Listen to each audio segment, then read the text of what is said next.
Hello everyone. In this video, I'm going to solve the remaining questions of mock test 2. Today's first question is, let a transportation problem with m source of supply and n demand destinations has non-degenerate solution, then the number of allocations is equals to.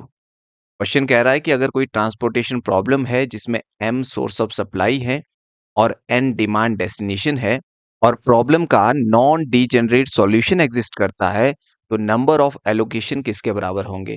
जब non degenerate solution exist करता है तो number of allocation m plus n minus one के equal होते हैं।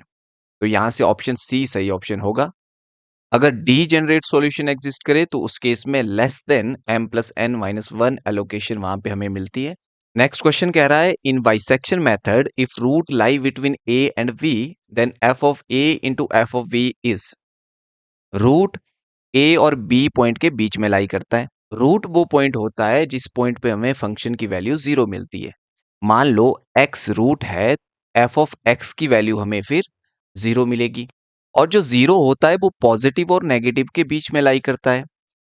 यानी यहाँ पे अगर f ऑफ a हमें वैल्यू मिलेगी a पे, b पे हमें f ऑफ b वैल्यू मिलेगी, रूट इनके बीच में है, तो इसका मतलब या तो ये हो सकता है कि f ऑफ a पे हमें नेगेटिव वैल्यू मिले और इस केस में f ऑफ b पे हमें फिर पॉजिटिव वैल्यू मिलेगी, क्योंकि रूट नेगेटिव और पॉजिटिव के बीच में लाई करता है। या फिर ये हो सकता है कि f ऑफ a पे हमें पॉजिटिव वैल्यू मिले और f ऑफ b पे हमें नेगेटिव वैल्यू मिले। लेकिन यहाँ से एक चीज तो क्लियर है, f ऑफ a और f ऑफ b में एक नेगेटिव होगा और दूसरा पॉजिटिव होगा। जब इनको मल्टीप्लाई किया जाएगा, क्योंकि एक नेगेटिव है तो इनकी मल्टीप्लिकेशन भी नेगेटिव आ जाएगी, यानी लेस देन जीरो होगी। तो यहाँ से ऑप्शन ए हमारा सही ऑप्शन होगा।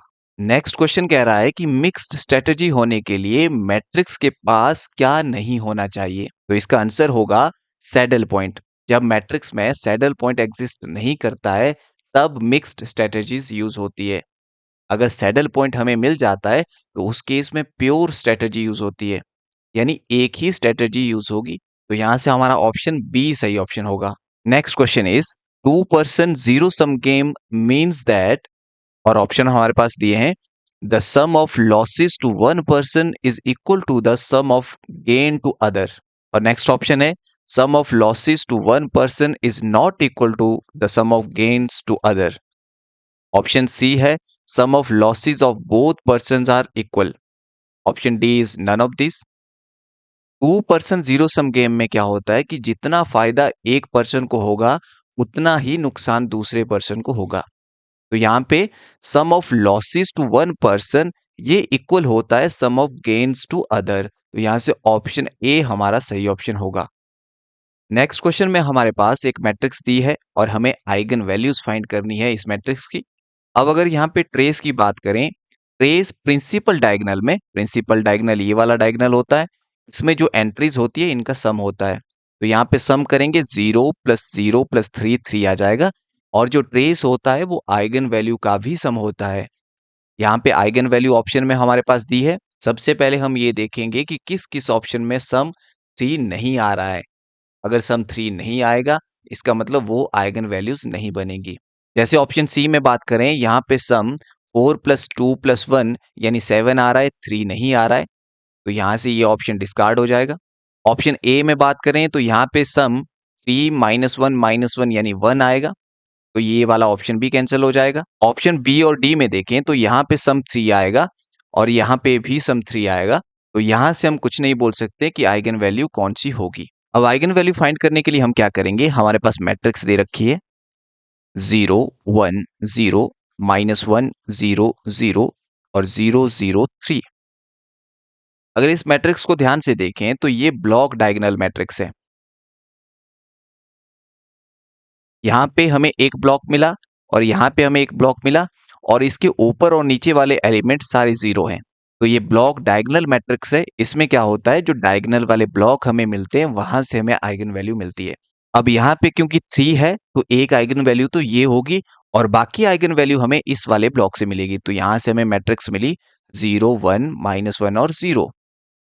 और इसकी अगर करेक्टरिस्टिक इक्वेशन हम लिखें, 2/2 की जो जनरल करेक्टरिस्टिक इक्वेशन होती है वो होती है lambda square minus trace plus determinant equal to 0।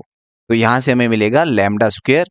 Trace यहाँ पे डायगोनल एंट्रीज का सम 0 है, तो बीच वाला एलिमेंट 0 आ जाएगा।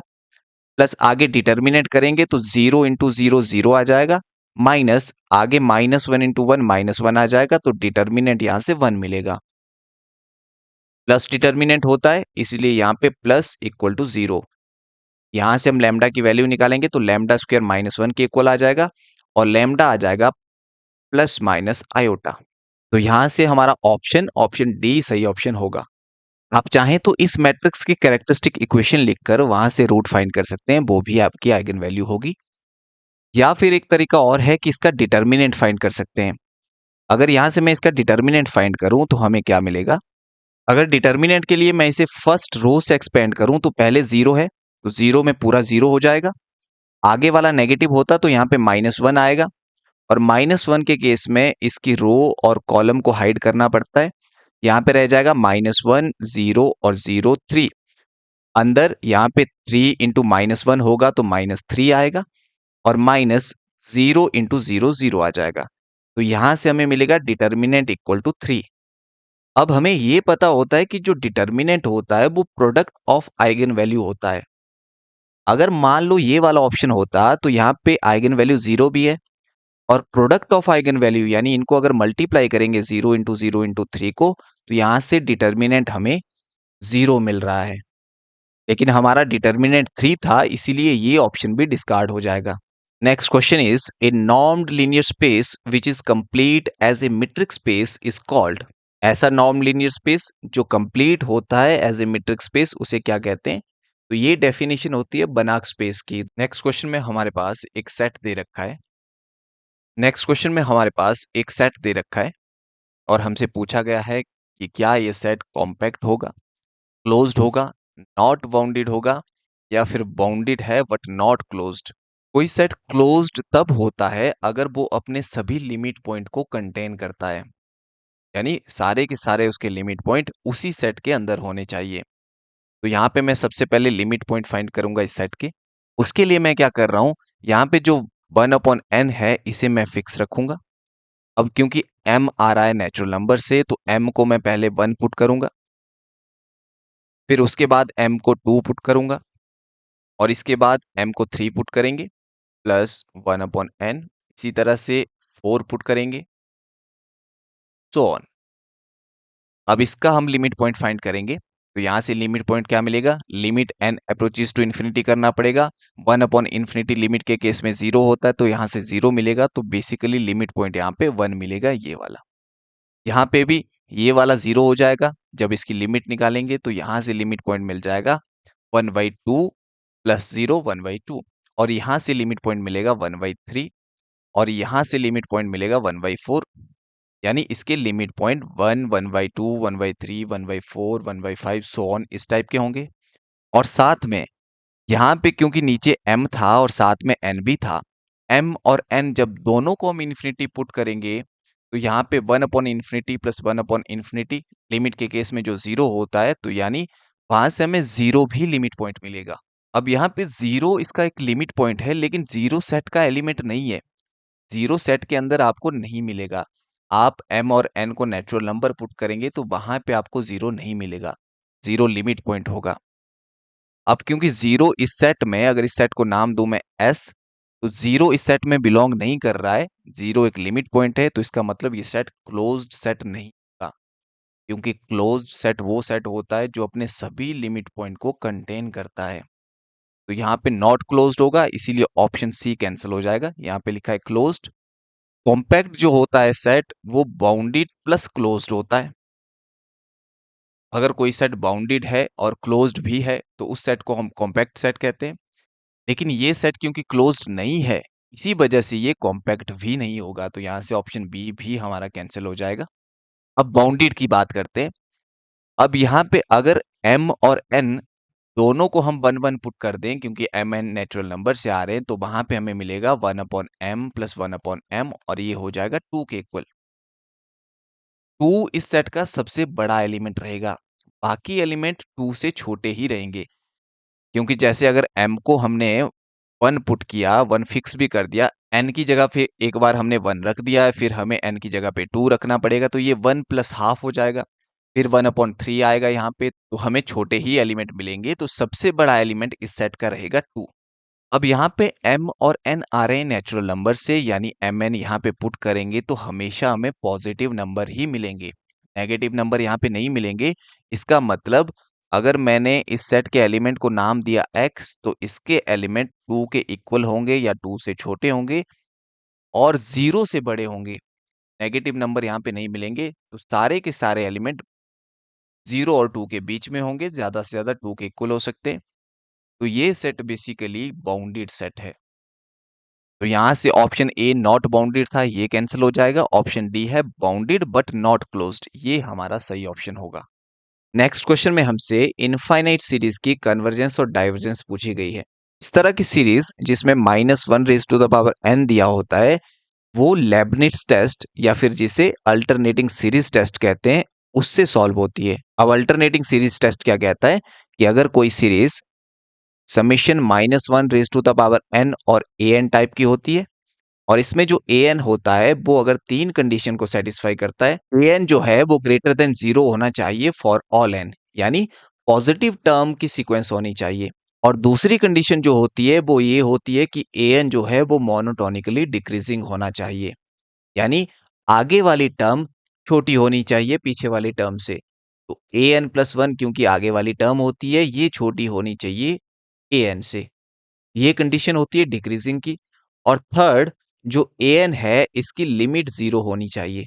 अब यहाँ पे गिवन सीरीज को इसके साथ कंपेयर करें तो हमें an की वैल्यू मिल जाएगी 1/√n। अब यहाँ पे n को 1 रखेंगे, क्योंकि सीक्वेंस की domain set of natural number होता है, तो n को 1 रखेंगे तो हमें 1 मिलेगा। 2 रखेंगे तो 1/√2 मिलेगा। 3 रखेंगे 1/√3 मिलेगा। 4 रखेंगे 1/√4 मिलेगा, सो ऑन। ये सारी टर्म क्योंकि पॉजिटिव है तो पहली वाली कंडीशन सेटिस्फाई हो गई।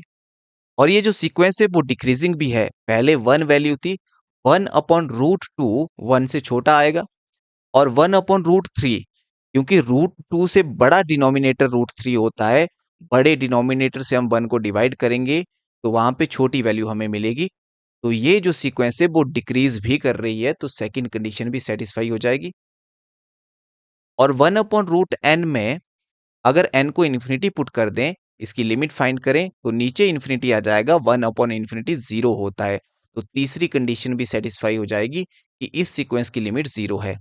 अगर ये तीनों कंडीशन सेटिस्फाई होती है तो अल्टरनेटिंग सीरीज टेस्ट कहता है ये सीरीज फिर कन्वर्ज करेगी। तो यहां से हमारा ऑप्शन ए सही ऑप्शन होगा। Next question is the number of generators of an infinite cyclic group is, यानी इनफाइनाइट साइक्लिक ग्रुप के कितने जनरेटर होते हैं। ये थ्योरम बेस्ड क्वेश्चन है, तो यहाँ पे इसका आंसर होता है 2। इनफाइनाइट साइक्लिक ग्रुप के 2 ही जनरेटर होते हैं। Next question is the numbers of homomorphism from Z6 to Z12 are. अगर हमारे पास कोई ग्रुप Zm दिया है और एक ग्रुप Zn दिया है, Zm से Zn पे जो नंबर ऑफ होमोमॉर्फिज्म होते हैं वो हमें मिलते हैं GCD ऑफ m, n से। तो बेसिकली हमें यहाँ पे GCD फाइंड करना है, ग्रेटेस्ट कॉमन डिवाइजर फाइंड करना है 6 और 12 का। 6 और 12 को डिवाइड करने वाले नंबर कौन कौन से होते हैं? 1 6 को डिवाइड करता है, 12 को भी डिवाइड करता है, 2 भी इन दोनों को डिवाइड करता है, 3 इन दोनों को डिवाइड करता है, और 6 इन दोनों को डिवाइड करता है। तो ये सारे हुए कॉमन डिवाइजर, लेकिन हमें ग्रेटेस्ट कॉमन डिवाइजर चाहिए, यानी कॉमन डिवाइजर में सबसे बड़ा चाहिए। तो यहाँ पे GCD इनका 6 आ जाता है। और वैसे भी अगर एक नंबर दूसरे को डिवाइड करता है तो छोटे वाला GCD होता है, बड़े वाला LCM होता है। तो यहाँ से हमारा ऑप्शन ए सही ऑप्शन होगा। Next question is the solution of initial value problem dy/dx plus ay equal to 0 with initial condition y of 0 equal to 1 where a belonging to real number is। यहाँ पे हमारे पास differential equation दी है dy/dx plus ay equal to 0। तो यहाँ से हमें मिलेगा dy/dx equal ay। अब इसके बाद यहाँ पे y को y वाली साइड लेके जाएंगे और x को दूसरी साइड लेके जाएंगे, वेरिएबल सेपरेट करेंगे, तो यहां से हमें मिलेगा d y upon y equal to minus a d x. अब दोनों साइड इंटीग्रेशन कर देंगे।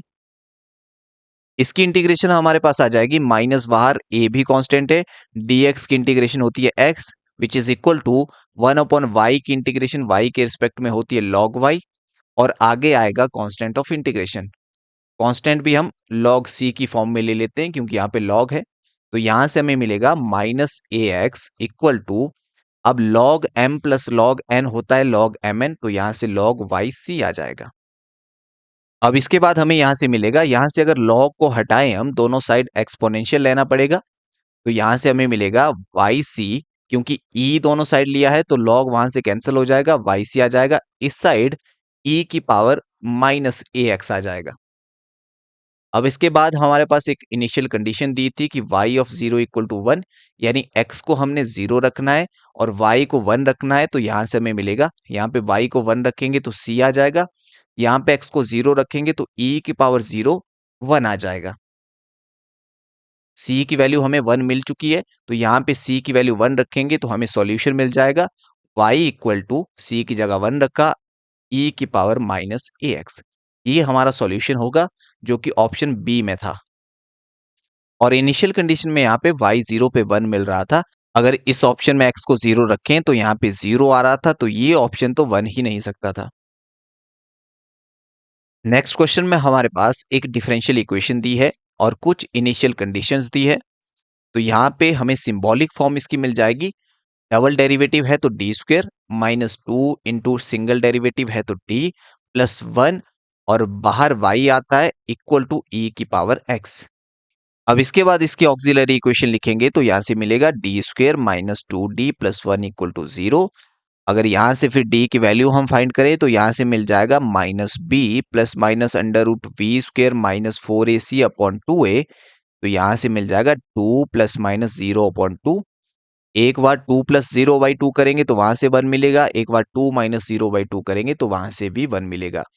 तो यहां से हमें d की दो रिपीटेड वैल्यू मिली, देयरफॉर यहां से जो कॉम्प्लीमेंट्री फंक्शन होगा वो हमें मिलेगा c1 प्लस c2x, क्योंकि रिपीटेड वैल्यू थी इसीलिए एक c1 एक कांस्टेंट और किसी एक कांस्टेंट के साथ हम x लगाते हैं, चाहे यहाँ पे लगाओ चाहे यहाँ पे लगाओ, और साथ में e की पावर, क्योंकि यहाँ पे 1 था तो 1x, ये कॉम्प्लीमेंट्री फंक्शन रहेगा। साथ में राइट साइड में फंक्शन दिया था तो इसमें पर्टिकुलर इंटेग्रल भी फाइंड करना था, तो पी आई यहां से क्या मिलेगा, 1 अपॉन, यहां पे दिया था आपके पास D square minus two D plus 1 e की पावर एक्स।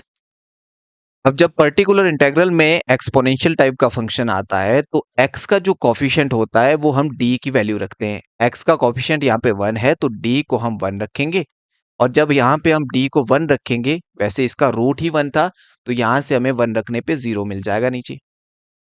अब जब 0 मिलता है तो हम कहते हैं कि रूल यहाँ पे फेल हो गया।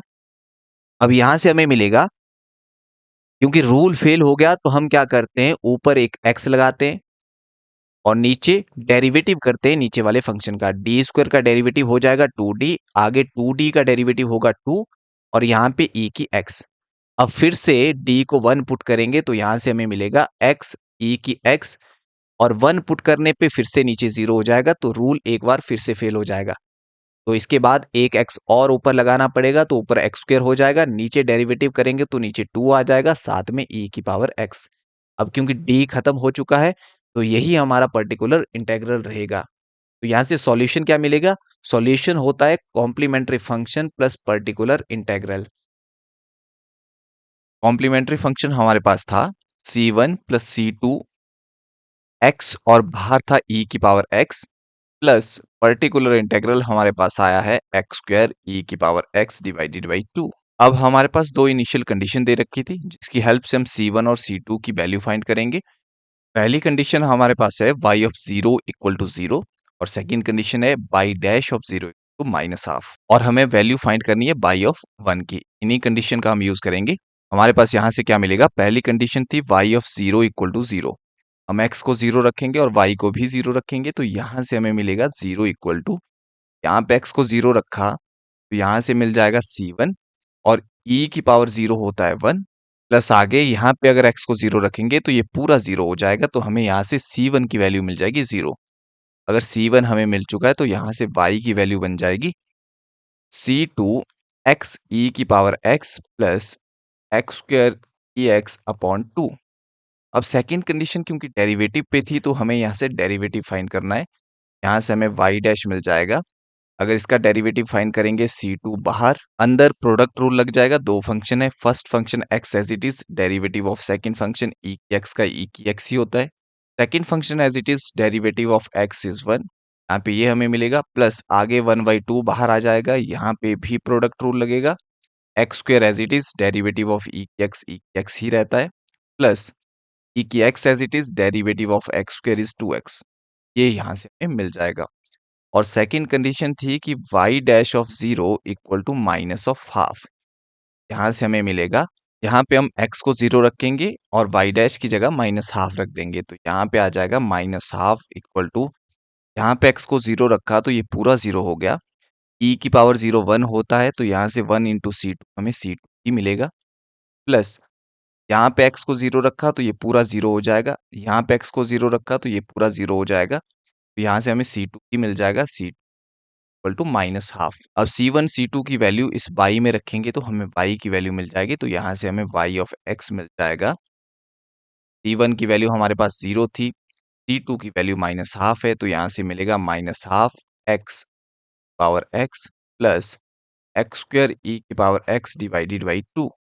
तो क्योंकि हमें y ऑफ 1 की वैल्यू चाहिए तो x की जगह पे हम 1 रखेंगे, यहाँ पे 1 रखा, e की पावर 1 e होता है, तो यहाँ से आ जाएगा minus half e, plus x की जगह 1 रखा, आगे e अपॉन 2। अब यहाँ पे e बाई 2 है और यहाँ पे माइनस e बाई 2 है, तो इसका आंसर हमें 0 मिल जाएगा। तो y1 की वैल्यू हमें यहाँ से 0 मिली। यहाँ से ऑप्शन ऑप्शन डी सही ऑप्शन होगा। नेक्स्ट क्वेश्चन में हमें सॉल्यूशन फाइंड करना है पार्शियल डिफरेंशियल इक्वेशन का, और पार्शियल डिफरेंशियल इक्वेशन ये हमारे पास दी है। इस तरह की इक्वेशन को सॉल्व करने के लिए हम क्या करते हैं, ये जो डी डैश यहाँ पे है इसे 1 ले लेते हैं। डी डैश को 1 पुट करेंगे तो यहाँ से हमें मिलेगा d square minus 4d plus 4 equal to 0। ये हमारी ऑक्सिलरी इक्वेशन रहेगी। ऑक्सिलरी का मतलब होता है सहायक, हेल्प करने वाली। तो ये इक्वेशन हमें हेल्प करेगी इस क्वेश्चन को सॉल्व करने के लिए। अब ये क्वाड्रेटिक इक्वेशन है तो इसके दो रूट होंगे, तो आप किसी भी मेथड से इसे सॉल्व कर सकते हैं। अब अगर यहाँ पे इसे ध्यान से देखें तो ये बेसिकली d-2 का होल स्क्वायर है। यहाँ से हमें मिल जाएगा d-2 का whole square equal to 0। This implies, और यहाँ से d की वैल्यू मिल जाएगी -2 साइड जाएगा तो 2 हो जाएगा, और ये 2 बार आएगा क्योंकि यहाँ पे 2 बार फैक्टर है। t की वैल्यू हमें 2 मिल गई, रिपीटेड वैल्यू है तो इसका सॉल्यूशन क्या होता है, सॉल्यूशन होगा y equal to 5 y plus यहाँ पे 2 है तो 2x plus 2 y plus 2x, और किसी एक फैक्टर के साथ हम x लगाते हैं, तो यहाँ पे y2 के साथ यहाँ पे भी x लगा सकते हैं या फिर यहाँ पे भी लगा सकते हैं। तो जैसे अगर यहाँ पे x लगाएं और अगर ऑप्शन में देखें तो पहला ऑप्शन हमारा सही ऑप्शन होगा। नेक्स्ट क्वेश्चन कह रहा है कि z1 z2 कोई दो डिस्टिंक्ट कॉम्प्लेक्स नंबर है, z1 और z2 का मॉड इक्वल है और वो 1 के इक्वल है, z1 प्लस z2 1 के इक्वल है, और पूछा जा रहा है कि वर्टिसेस z1 z2 और -1 कौन सी ट्राइंगल फॉर्म करेंगे। इस क्वेश्चन को हम कैसे करेंगे, अब z1 z2 क्योंकि दो कॉम्प्लेक्स नंबर है और यहाँ पे दे रखा है कि उनका मॉड्यूलस 1 है, e की पावर आयोटा थीटा वाले कॉम्प्लेक्स नंबर इनका मॉड्यूलस 1 होता है।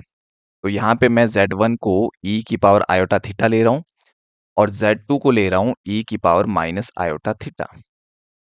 अगर आप इनका मॉड्यूलस लेंगे तो वो 1 आएगा, क्योंकि हमें पता है कि e की आयोटा थीटा जो होता है वो cos theta plus iota sine theta के इक्वल होता है। अब इसका मॉड लेंगे तो वहां पे under root of cos square theta plus sine square theta हो जाएगा। Cos square theta plus sine square theta क्योंकि 1 होता है तो वहां से अंडर रूट 1 की वैल्यू 1 मिल जाएगी, तो मॉड इसका 1 आ जाएगा। ई की आयोटा थीटा क्योंकि इसके इक्वल होता है, और ई की minus iota theta cos theta minus iota sine theta के इक्वल होता है। अब अगर यहाँ पे हम z1 प्लस z2 करें, इन दोनों को ऐड करें तो ये वाला कैंसिल हो जाएगा, एक प्लस है एक नेगेटिव है, तो यहां से हमें cos theta plus cos theta 2 cos theta मिल जाएगा। और 2 cos थीटा यानी Z1 प्लस Z2 की वैल्यू हमें दे रखी है 1, तो यहाँ से 2 cos थीटा हो जाएगा 1 के इक्वल, और यहाँ से हमें मिल जाएगा cos थीटा इक्वल टू 1/2, और cos थीटा की वैल्यू 1/2 होती है पाई/3 पे, यानी 60 डिग्री पे। अब यहाँ से जो है वो एंगल की वैल्यू हमें मिल गई है 60 डिग्री, और ऐसी ट्राइंगल जिसके एंगल 60 डिग्री होते हैं वो इक्विलेटरल ट्राइंगल होती है, तो यहाँ से must be equilateral triangle. Option c हमारा सही ऑप्शन होगा। Next question is a b a 3x3 matrix with eigenvalues 1, -1 and 0, then the determinant of 1 plus a power 100 is। हमारे पास एक मैट्रिक्स दे रखी है 3x3 की, जिसकी आइगन वैल्यू है 1, -1 और 0, यानी एक मैट्रिक्स ए हमारे पास दी है, इसकी आइगन वैल्यू -1, 1 और 0 है। तो ए की पावर 100 की आइगन वैल्यू क्या होगी? -1 की पावर 100, 1 की पावर 100 और 0 की पावर 100। तो यहाँ से हमें a की पावर 100 की आइगन वैल्यू मिल जाएगी। -1 की पावर 100 होता है 1, 1 की पावर 100 भी होता है 1, और 0 की पावर 100 होगा 0। ये आइगन वैल्यूज होगी a की पावर 100 की। और आइडेंटिटी मैट्रिक्स की आइगन वैल्यू हमें पता होती है 1, 1 और 1 ही होती है। आइडेंटिटी प्लस a की पावर 100 की आइगन वैल्यू देखी जाए तो वो क्या हो जाएगी? आइडेंटिटी मैट्रिक्स की आइगन वैल्यू और इस मैट्रिक्स की आइगन वैल्यू को ऐड करना पड़ेगा। तो यहाँ से मिलेगा 1 + 1, यानी एक आइगन वैल्यू 2 होगी, सेकंड आइगन वैल्यू 1 + 1 ये भी 2 होगी, और थर्ड आइगन वैल्यू होगी 1 + 0 यानी 1। और हमसे डिटर्मिनेंट पूछा गया है i + a की पावर 100 का, और डिटर्मिनेंट होता है प्रोडक्ट ऑफ आइगन वैल्यूज। तो यहाँ पे 2 × 2 × 1, 2 2 ज़ा 4 × 1 4 हो जाएगा, तो यहाँ से ऑप्शन सी हमारा सही ऑप्शन हो। नेक्स्ट क्वेश्चन में हमें लिमिट फाइंड करनी है, और हमें एक लिमिट पता होती है, limit n approaches to infinity 1 + 1/n की पावर n की लिमिट e होती है। यानी जब यहाँ पे जो होता है वही अगर पावर में हो तब यहाँ पे e आता है। अब यहाँ पे इसे मैं कैसे लिख सकता हूँ? Limit n approaches to infinity 1 + 1/n+1, और इस 2 को मैं यहाँ पे लिख दूंगा पावर n+1। अब इसके बाद यहाँ पे मैं क्या करूंगा? यहाँ पे अपनी मर्जी से डिवाइडेड बाई 2 कर दूंगा, कि जो यहाँ पे लिखा है वही मैंने पावर में बनाना है। अब ये 2 क्योंकि अपनी मर्जी से किया है तो इसे बैलेंस करने के लिए पावर बाहर 2। अब ये जो लिमिट है ये इसी फॉर्म की आ गई है, इसका आंसर होता है e, और बाहर क्योंकि 2 था तो ये यहाँ पे आ जाएगा, तो यहाँ से हमें e² मिलेगा। हमारा ऑप्शन डी सही ऑप्शन हो। Next question is which of the following statement is not true? इनमें से कौन सी स्टेटमेंट ट्रू नहीं है? पहली स्टेटमेंट है कि every field is an integral domain, ये ट्रू स्टेटमेंट होती है। थ्योरम की स्टेटमेंट है, थ्योरम का प्रूफ भी आप देख सकते हैं, छोटा सा इसका प्रूफ है। नेक्स्ट स्टेटमेंट है every integral domain is a field, ये फॉल्स स्टेटमेंट होती है, सारी इंटेग्रल डोमेन फील्ड नहीं होती, सिर्फ जो फाइनाइट इंटेग्रल डोमेन होती है वही फील्ड होती है। तो जैसे यहाँ पे थर्ड ऑप्शन दे रखा है every finite integral domain is a field, ये ट्रू स्टेटमेंट है, तो यहाँ से हमारा ऑप्शन बी सही ऑप्शन होगा। नेक्स्ट क्वेश्चन दे रखा है कि R be a ring such that x² = x for all x belonging to R. R एक ऐसा रिंग दिया है जिसके हर एलिमेंट का स्क्वायर करने पे हमें वही एलिमेंट मिलता है, और ऐसे रिंग को कहा जाता है Boolean ring.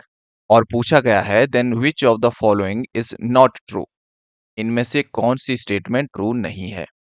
Boolean ring commutative ring होता है, इसका प्रूफ भी आप देख सकते हैं, और ये इस कंडीशन को भी सेटिस्फाई करता है, x + x यहाँ पे 0 के इक्वल होता है, यहाँ पे x+ होना चाहिए, x + y, और ये स्टेटमेंट है कि अगर x + y 0 के इक्वल है तो x y के इक्वल होना चाहिए, तो ये स्टेटमेंट भी ट्रू स्टेटमेंट होती है। और जो लास्ट ऑप्शन है वो कैरेक्टरिस्टिक से पूछा गया है, यहाँ पे 3 दे रखा है, तो ये ऑप्शन कह रहा है कि इस रिंग का कैरेक्टरिस्टिक 3 होगा। ये गलत है, ये नॉट ट्रू स्टेटमेंट है, क्योंकि इस रिंग का कैरेक्टरिस्टिक 2 होता है। यहाँ पे हमें दे रखा है x = x², और x² को हम लिख सकते हैं -(x²). लेकिन ये जो स्टेटमेंट है ये कह रही है कि जो एलिमेंट है वो अपने स्क्वायर के इक्वल होगा, तो -(x²) -x के इक्वल होगा, तो यहाँ से हमें मिल जाएगा दिस इंप्लाइज x = -x। और एक साइड करेंगे तो यहाँ से मिलेगा 2x इक्वल टू 0। तो यहाँ पे बुलियन रिंग का जो कैरेक्टरिस्टिक होता है वो 2 होता है। यहाँ पे 3 दे रखा था, इसीलिए ये ऑप्शन नॉट ट्रू है और नॉट ट्रू ही हमसे पूछा गया था, तो यहाँ से ऑप्शन डी हमारा सही ऑप्शन होगा। Next question radius of convergence से पूछा गया है और हमारे पास पावर सीरीज दे रखी है ये। अगर इसे कंपेयर करें हम ए एन जेड की पावर एन से, तो यहाँ से ए एन की वैल्यू हमें मिल जाएगी n+2 डिवाइडेड बाई एन और इसकी पावर एन स्क्वेयर।